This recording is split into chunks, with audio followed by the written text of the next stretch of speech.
아침 목사에 오신 여러분들을 환영하고 축복합니다.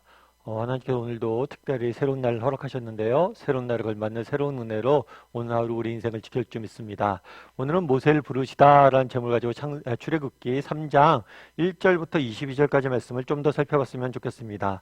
먼저 13절 말씀 같이 한번 읽어봤으면 좋겠습니다. 모세가 하나님께 아뢰되 내가 이스라엘 자손에게 가서 이르기를 너희의 조상의 하나님이 나를 너희에게 보내셨다 하면 그들이 내게 묻기를 그의 이름이 무엇이냐 하리니 내가 무엇이라고 그들에게 말하리이까. 예, 하나님께서 시내산에서 모세에게 나타나셨죠. 그리고 모세에게 애굽으로 가라는 소명을 주십니다. 그러자 모세는 하나님께 반문을 해요.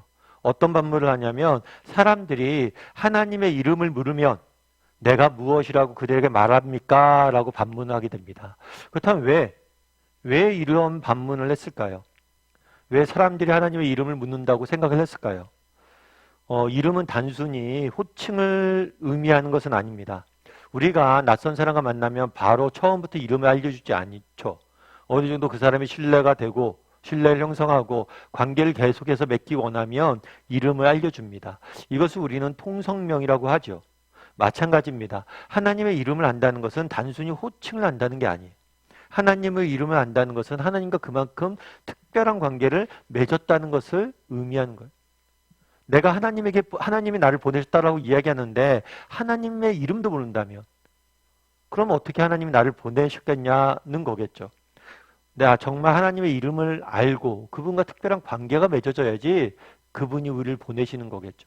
그래서 이름을 묻는 거예요. 도대체 네가 하나님 보내셨다고 했는데 하나님과 너와 네가 무슨 관계냐? 이런 걸 물은 거죠. 그러자 하나님 어떻게 답했을까요? 하나님이 모세에게 이르시되 나는 스스로 있는 자이니라.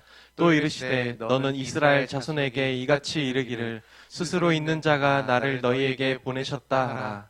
하나님은 모세에게 이름을 알려주십니다. 그런데 뭐라고 알려주시면 나는 스스로 있는 자다. 이 본문은 성경에서 처음으로 하나님의 이름이 등장하는 것이 오늘 본문이에요. 그만큼 특별하고 중요한 순간이에요. 그럼 하나님은 자신의 이름에 대해서 어떻게 알려주셨습니까? 하나님은 자신의 이름에 대해서 스스로 있는 자라고 표현했어요. 그렇다면 이것은 무엇을 의미할까요? 스스로 있는 자라는 이름을 통해서 우리가 알 수 있는 것은 무엇일까요?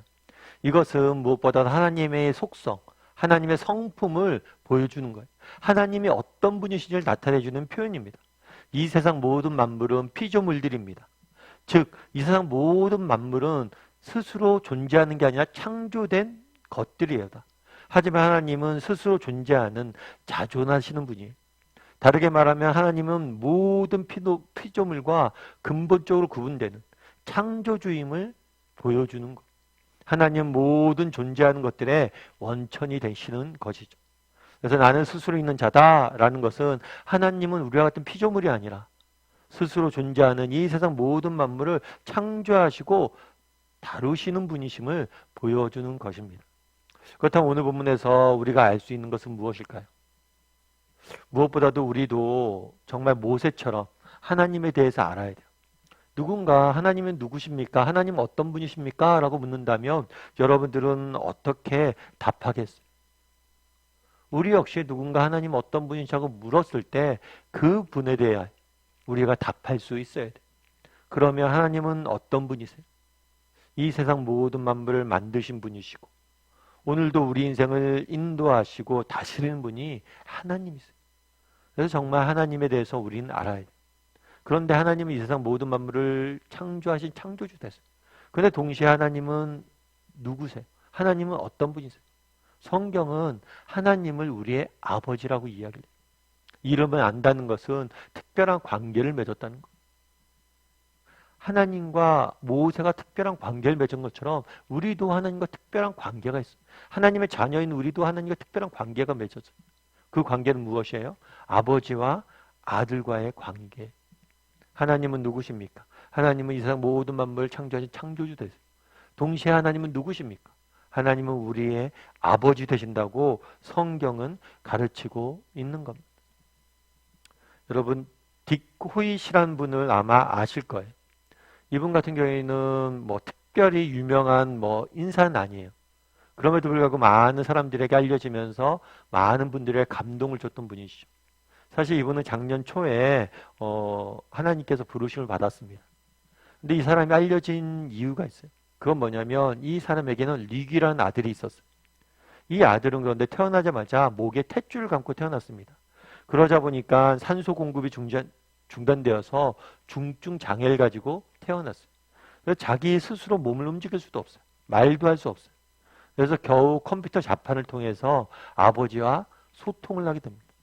그런데 이 아버지는 결심을 했어요. 뭐냐면 우리 아이들이 장애인으로 태어났지만 장애를 못 느끼고 불편함이 없이 다른 일반 사람과 똑같이 성장시키겠다라는 그런 다짐을 스스로 해요.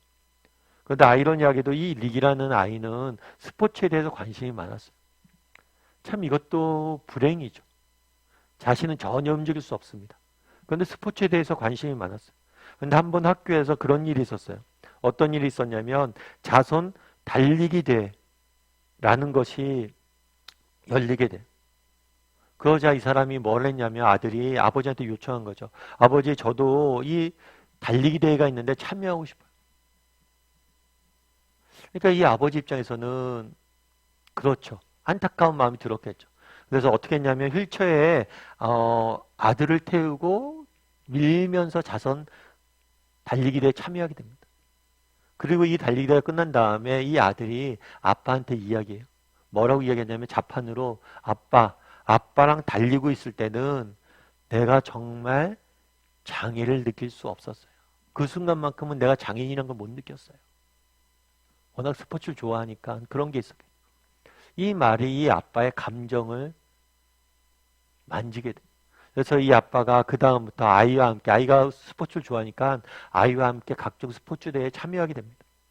그래서 40년 동안 그 이후에 달리기 대회에 참여해요.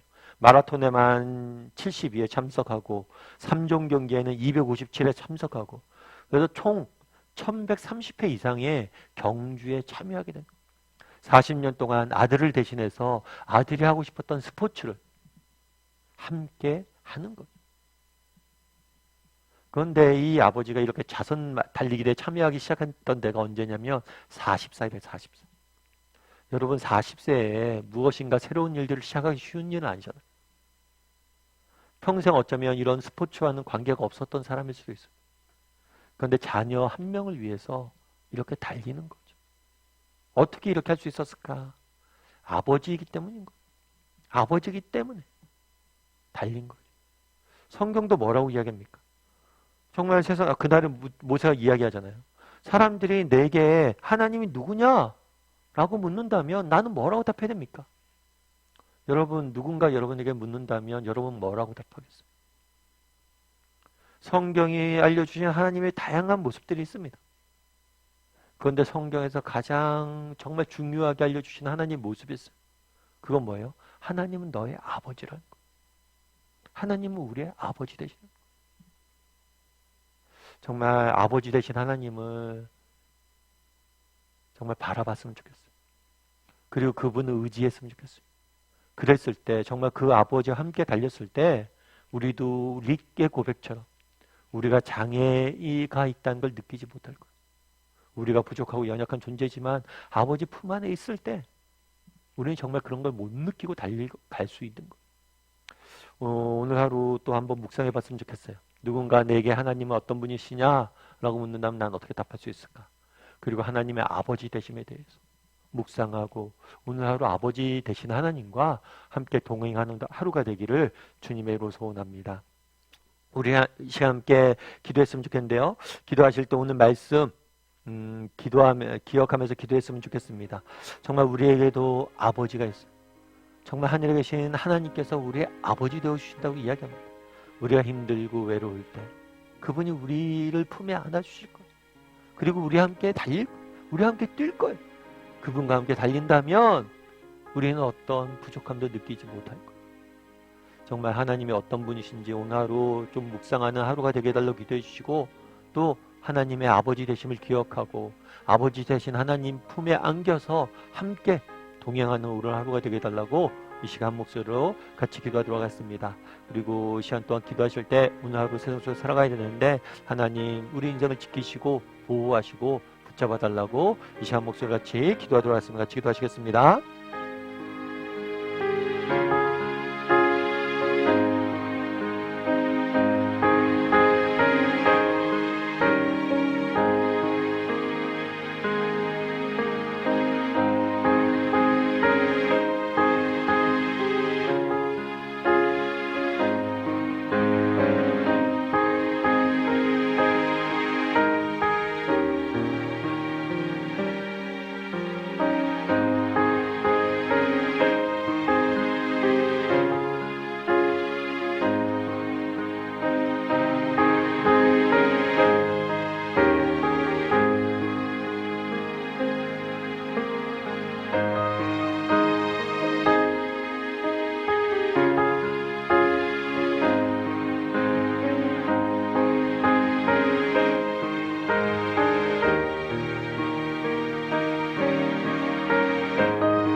사랑의 하나님, 그날의 모세가 사람들이 당신의 이름을 묻는다면 나는 무엇이라고 답해야 됩니까? 라고 묻습니다.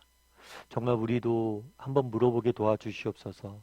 정말 내가 믿는 하나님이 어떤 분이신지, 나는 그분을 어떤 분으로 고백하고 있는지, 누군가 우리에게 묻는다면 나는 무엇이라고 말할 수 있을지 고민하게 도와주시고, 다시 한번 우리가 아버지가 하나님이 우리의 아버지 되심을 고백할 수 있게 도와주시옵소서.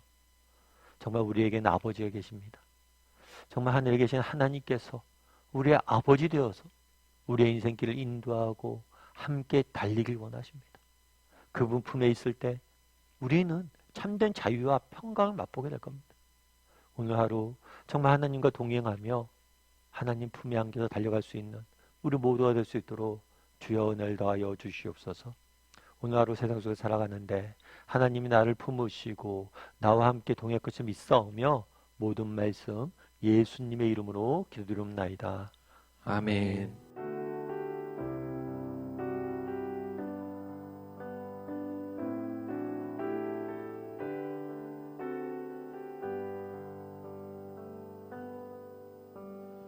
표현 못해도 나 표현하리라.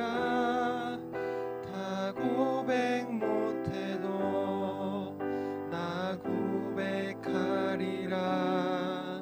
다 알 수 없어도 나 알아가리라.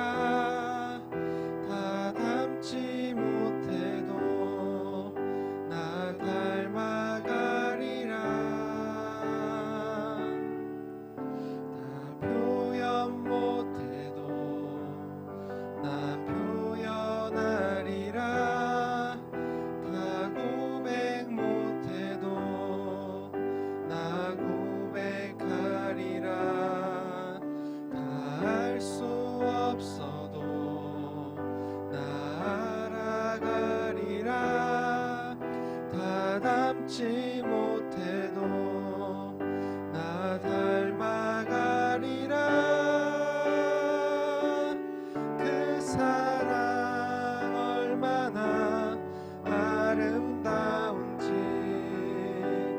그 사랑 얼마나 날 부욕해 하는지, 그 사랑 얼마나 크고 놀라운지를, 그 사랑 얼마나 나를 감격하게 하는지, 그 사랑 얼마나 아름다운지, 그 사랑 얼마나 날 부욕해 하는지, 그 사랑